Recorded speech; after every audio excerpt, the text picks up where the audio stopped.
Hi అండి, అందరికీ నమస్కారం. ఈరోజు వీడియోలో మనం బిర్యానీ చేయబోతున్నామండి. బిర్యానీ ఎవరికి రాదనుకోకండి, నా స్టైల్లో నేను చేస్తున్నాను. నేను ముందుగా ఒక లోట రైస్ తీసుకున్నానండి, ఒక చిన్న గ్లాస్ తీసుకున్నాను. అవి ముందుగా 2 సార్లు వాష్ చేసుకుని శుభ్రంగా పక్కన పెట్టుకుందాం. తగినన్ని నీళ్లు పోసుకొని పక్కన పెట్టుకుందాం. పలావ్ అంటే పలావ్ సామానం తీయాలి కదండి. ఇప్పుడు పలావ్ సామానం తీసుకుందామండి. వీడియోలో చూపిస్తున్న విధంగా తీసుకోండి. పలావాకు, ధనియాలు, నల్ల జీలకర్ర, చెక్క, లాలిక్కాయలు, మరటి మొగ్గ, అనాస పువ్వు, జాపత్రి, లవంగ మొగ్గలు చూసారు కదా. ఒక చిన్న గిన్నెలో వాటర్ పోసి ఆ వాటర్లో నానబెట్టుకుందామండి. అవన్నీ అందులో వేసి పలావ్ సామాను అంతా అందులో వేసి నానబెట్టుకోవాలి. ఒక 5 నిమిషాలు నానబెట్టుకుంటే సరిపోద్ది. ఒక 2 టమాటాలు తీసుకున్నానండి నేను. ఒక 2 ఉల్లిపాయలు, ఒక 5 పచ్చిమిర్చి తీసుకున్నాను. ఒక చిన్న క్యారెట్ దుంప కూడా తీసుకున్నాను. కొద్దిగా కొత్తిమీర, కొద్దిగా కరివేపాకు కట్ చేసి పక్కన పెట్టుకున్నాను. ఇప్పుడు స్టవ్ వెలిగించి పెద్ద కుక్కర్ పెట్టుకున్నానండి. కుక్కర్ పెట్టుకొని ఆయిల్ వేసుకున్నానండి. బిర్యానీ అంటే కొద్దిగా ఎక్కువ ఆయిలే పట్టుద్ది. ముందుగా జీడిపప్పులు వేయించుకుంటున్నాను.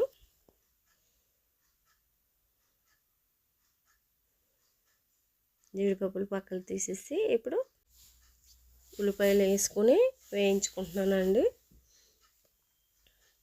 ఉల్లిపాయల్లో కొద్దిగా కరివేపాకు వేసుకుంటే స్మెల్ బాగా వస్తుందండి.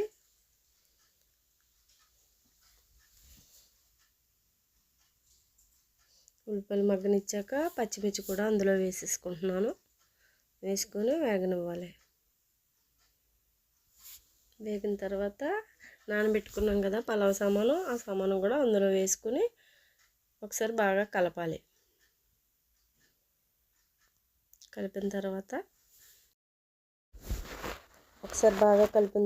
కట్ చేసుకున్న కొత్తిమీర కొద్దిగా వేసుకోవాలి. వేసుకొని కలిపిన తర్వాత ఒక 2 స్పూన్లు అల్లం వెల్లుల్లి పేస్ట్ కూడా వేసుకోవాలి. బిర్యానీ అంటే అల్లం వెల్లుల్లి పేస్ట్ ఎక్కువనే పడుతుందండి. కొంచెం హాట్గా ఉండాలి కదా. వేసుకుని ఉల్లిపాయలు గోల్డెన్ కలర్ వచ్చాక కట్ చేసుకున్న టమాటా ముక్కలు కూడా అందులో వేసుకోవాలి.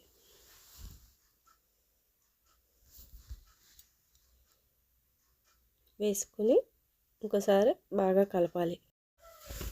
కలిపిన తర్వాత కొద్దిగా మసాలా పేస్ట్ వేసుకున్నానండి, 1 టీ స్పూను. మసాలా వేసిన తర్వాత బాగా కలపాలండి, అడుగట్టేస్తుంది. చూసుకుని కలుపుతూ ఉండాలి. కమ్మగా తినాలంటే చేతి నిండా పని చేసుకోవాలి కదండి. బిర్యానీ అంటే కొద్దిగా పనే ఉంటుందండి. కలుపుతూ ఉండాలి. కలిపిన తర్వాత ఒక 2 స్పూన్లు పెరుగు వేసుకోవాలండి, గడ్డ పెరుగు. అది కమ్మదనం కోసం చాలా కమ్మగా ఉంటుందండి. చాలామంది వేస్తారు, చాలామంది తెలియదు. పెరుగు వేసుకున్న తర్వాత చూసారు కదా ఆయిల్ ఎలా పైకి వచ్చిందో, అలా పైకి వస్తే తాలింపు అయిపోయినట్టే. ఇప్పుడు వాటర్ వేసుకుందాం. నేను లోటా రైస్ తీసుకున్నాను, గ్లాస్ రైస్ ఎక్స్ట్రా తీసుకున్నాను. లోటాకి 2 లోటాలు వేసుకోవాలి.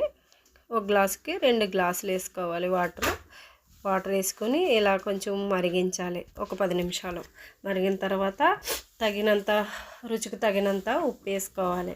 కళ్ళు ఉప్పు వేసుకుంటే బాగుంటుంది, ఆరోగ్యానికి కూడా మంచిది. చూసారు కదా ఇలా మరిగితే నానబెట్టుకున్న రైస్ ఆ వాటర్ తీసేసి వేసేసుకోవటమే. రైస్ వేసుకుని ఒకసారి ఇలా తిప్పి కుక్కర్ మూత పెట్టేసుకోవడమే. కుక్కర్ మూత పెట్టుకొని విజిల్ పెట్టుకొని 2 విజిల్లు వేయించుకోవాలి, అంతేనండి. ఆ ప్రెజర్ తీసేసుకోవాలి. తీసేసుకుంటే ఇక ఈ విధంగా వస్తుంది. అయిపోయిందండి. నా స్టైల్లో నేను చేశాను. ఎలా ఉందో ప్లీజ్ కామెంట్ బాక్స్లో చెప్పండి. వీడియో నచ్చినట్టయితే సబ్స్క్రైబ్, ప్లీజ్ లైక్.